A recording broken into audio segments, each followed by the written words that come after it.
Hello, you're watching New Vision TV News with me, MAURITIUS. These are our top stories. Bundibujo floods leave many homeless. BESIGYE condemns recent murders. Human trafficking on a Commonwealth Parliamentary Conference agenda, and Southeast Sudan leaders agree on a unified government. Pounds run out of stream amid UK Parliament shut down. And in our special report today, Ugandans will soon use the Kira electric buses after the conclusion of their construction. Hello, you're watching New Vision TV News. We broadcast from the New Vision newsroom. We take a look at the news around Uganda first. Just like Security Minister General Eli Tumwine had said, MPs will not be allowed into premises of safe houses. The legislators were today denied access at all the three facilities they went to. We have the details. Members of Parliament sitting on the Human Rights Committee led by the chairperson Nantume Egunyu were denied access to some of the suspected detention facilities, also referred as safe houses. They visited one at Chengera in Wakiso, Nalukolongo and Nakasero in Kampala. Although Egunyu was allowed entry at Nakasero, she declined after other members were not allowed entry. The legislators say they made an on-to-spot visit to the facilities to verify information that people were being tortured in these facilities. They said they would make a report and present it to Parliament. As a committee, we were told that there is a safe house here. We are acting on suspicion. And when we landed here, we wanted to enter inside and see what takes place inside. That is the fact. And according to what I've seen here, they've not allowed us to enter inside. We work as a committee, we work as a team. So even if they wanted the chairperson of the committee to enter inside, I would not go alone. I would want to go with my members so that we make a report on an informed point of view. Now that they've not allowed us to enter, we are going back to Parliament to make a decision and make our report based on what we've seen. At the end of last month, Minister for Security General Eli Tumwine told the Human Rights Committee of Parliament that they cannot visit safe houses in the country for security reasons. This was after the Speaker of Parliament, Rebecca Kadaga, directed the Human Rights Committee to investigate reports on the presence of safe houses in Ramayuba in Kalangala and Chengera in Wakiso district. In a heated meeting, General Tumwine and the MPs disagreed on the committee's term of reference, which requires them to visit and ascertain the status of the safe houses in the country. General Tumwine told the MPs that for security reasons, there are areas where the committee is not allowed to visit. Tumwine also told the House that the Constitution supersedes the role of MPs, a statement that angered the MPs. However, Latif Sebagala, the Kawempe North MP, says that Parliament Committee on Human Rights is investigating torture and therefore they cannot be stopped from visiting safe houses. The Gara East Member of Parliament, Raphael Majeza, said Tumwine was undermining the role and power of the committee and was failing to answer questions in his docket. Chadondo East Member of Parliament, Robert Chagulanyi Sentam, said the minister was failing to cooperate with the committee and was being unapologetic of the fact that several Ugandans are being mistreated and held incommunicado.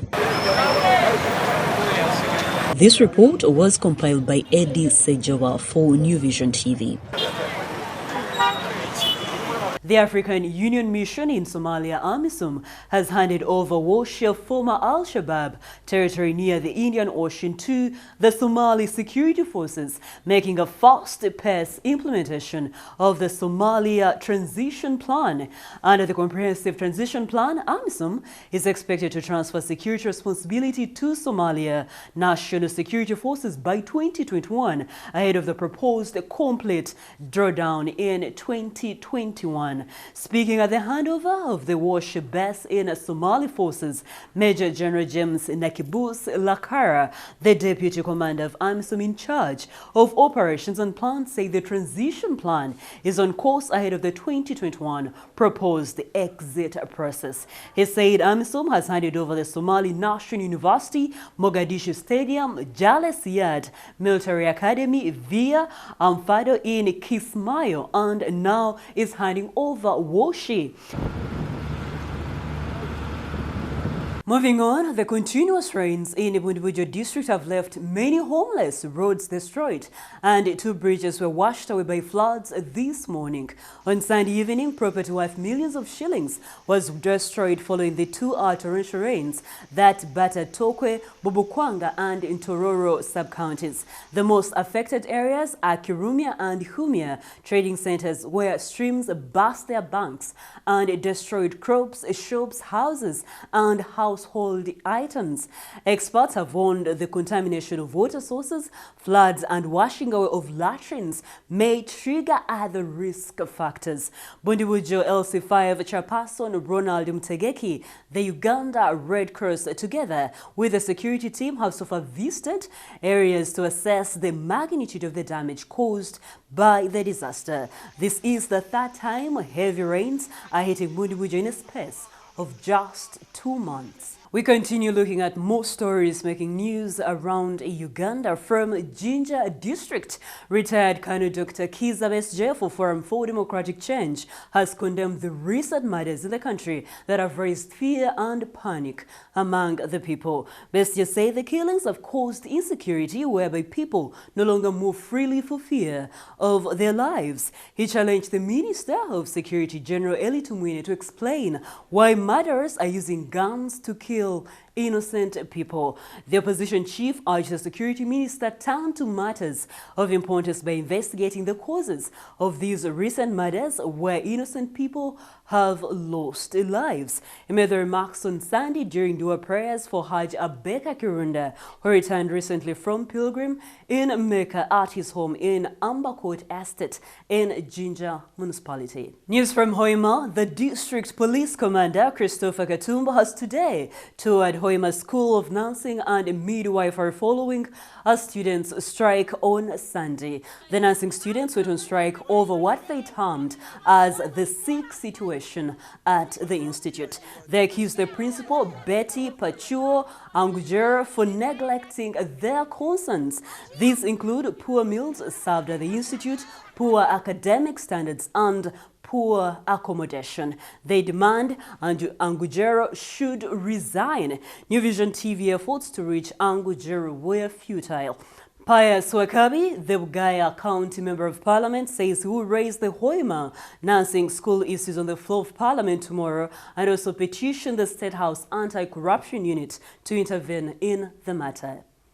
Closing off the news around Uganda is a story from Kampala, Uganda's capital city. State Minister for Gender and Culture, Peace Mutuzo, has said Uganda will use the opportunity of hosting the Parliamentary Commonwealth Conference, to discuss issues of human trafficking and mistreatment of workers abroad. Speaking to the New Vision, Peace Mutuzo expressed concern over the issues of human trafficking and failure by employers to respect the dignity of migrant workers. She said such issues should be raised and captured by the political leaders of countries that will take part in the conference. A 2018 human trafficking report by the U.S. Embassy in Uganda indicates that although the government has tightened grip on trafficking in persons, a lot still needs to be done. As we end the news around Uganda, we have been campaigning to save River RWIZI. We continue with the same campaign today.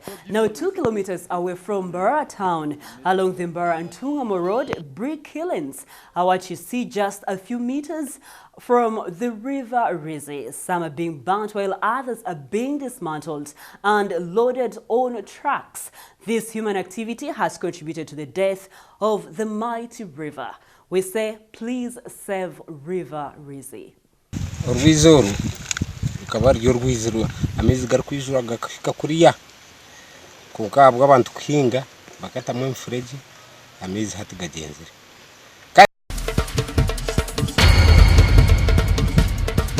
We now move on to news around the East African region. We start off from Southeast Sudan, where President Salva Kiir and rebel leader Riek Machar have both agreed to ensure the revitalized transitional government of national unity is formed by November.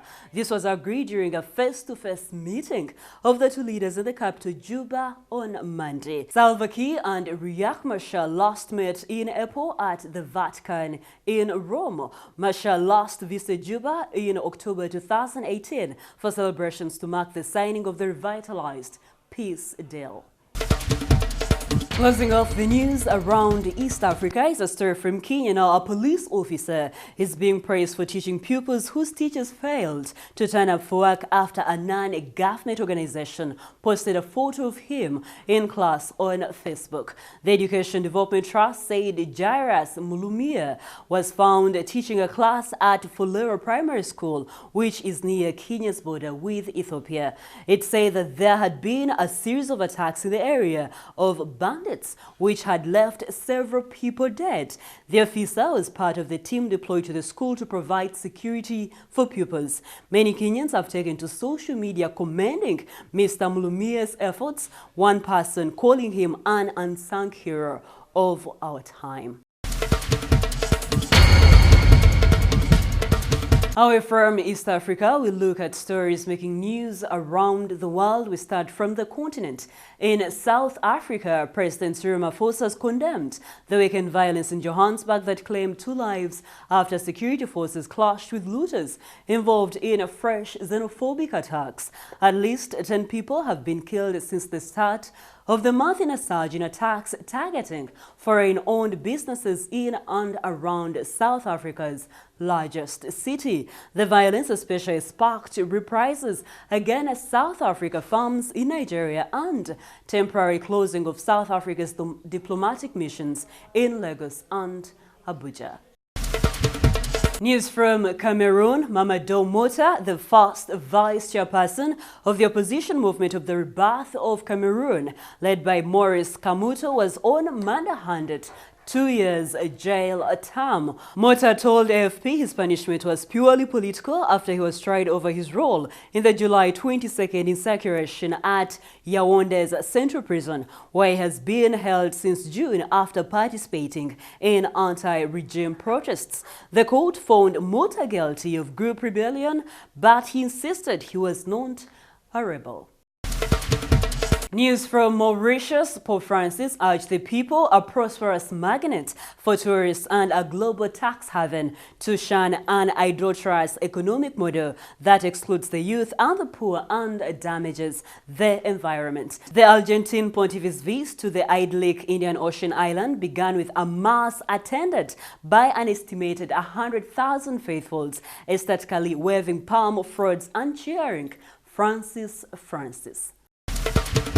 Closing off the news around the world, a story from the United Kingdom. The pound flattered as dealers mulled Britain's parliamentary suspension and the outlook for the Brexit deal. Sterling, which had won ground this week on the fading prospect of a no-deal Brexit, retraced some of those gains versus the euro and the dollar.